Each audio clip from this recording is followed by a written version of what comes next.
Alhamdulillah, by Allah's grace, I have met several heads of state, several presidents and prime ministers of various countries and many of the Muslim countries. And some are less close, some are more close. And the previous president of the Gambia, or rather the Islamic Republic of Gambia it was called at this time, he is one of the few heads of states who was very close to me. And whenever I meet the heads of states, I try and give whatever advice I can so that they come closer to Quran, they come closer to Allah subhanahu wa ta'ala and our messenger. And amongst the heads of states, the person who has followed maximum Islamic advice I gave is the previous president of Gambia, Dr. Al-Hajj Yahya Jammeh. And Alhamdulillah, may Allah subhanahu wa ta'ala bless him and may he grant him Jannah. And because he was close to me, many of the Western world were against. And I feel because he followed some of our advice, he was forced to leave his position.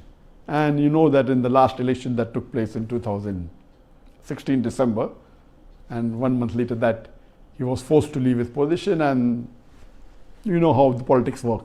All the non-Muslim countries, USA, etc., they got together and they put pressure and they appointed somebody else. And though they call it a democratic election, first of all, they pump in money, they try and rig the election, and they try and remove the person who is Islamic. And they were successful in removing him. He has been ruling, he has been elected as the president for the last 25 years. He was very popular, but they have their ways. And they have done that not only in Gambia, to many countries. Many of the Muslim countries, when they know that the person who is on the chair is more Islamic than the other, they support the opposition and they try and remove him. And if with all the strategies they fail, and yet the person who is more Islamic wins the election, what they do? They do a coup. Very common. And we know lately, a few years back, they did a coup in Turkey. And Alhamdulillah, by Allah's grace, they weren't able to overthrow Erdogan, who is yet, mashallah, he was the prime minister, now is the president of Turkey, mashallah, with Allah's support. So when they find a person who is an Islamic person who wants to bring Islamic change in the country, these Western countries, they get together and they attack economically, socially, by media, and that's what they're doing today. Any Muslim leader who's more Islamic, they attack, and that's what they did to the previous president of Gambia. I'm not saying that he was a very practicing Muslim, he had no faults, I knew him very well, there were faults, but mashallah, compared to many of the other leaders, mashallah, he was a practicing Muslim, mashallah. There were faults in him, and I guided him and gave him many advice. And alhamdulillah, by Allah's grace, most of the advice that I gave, he followed. And maybe that was the reason that he couldn't stay in power in that country.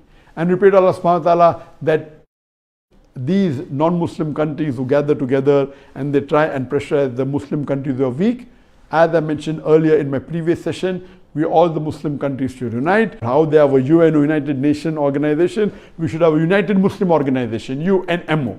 All the Muslim countries should be united and should be united on the basis of Quran and Sahih Hadith, and see to it that we should be a strong force and we should not let these Western or these non-Muslim countries put pressure and force us to implement what is haram in our country.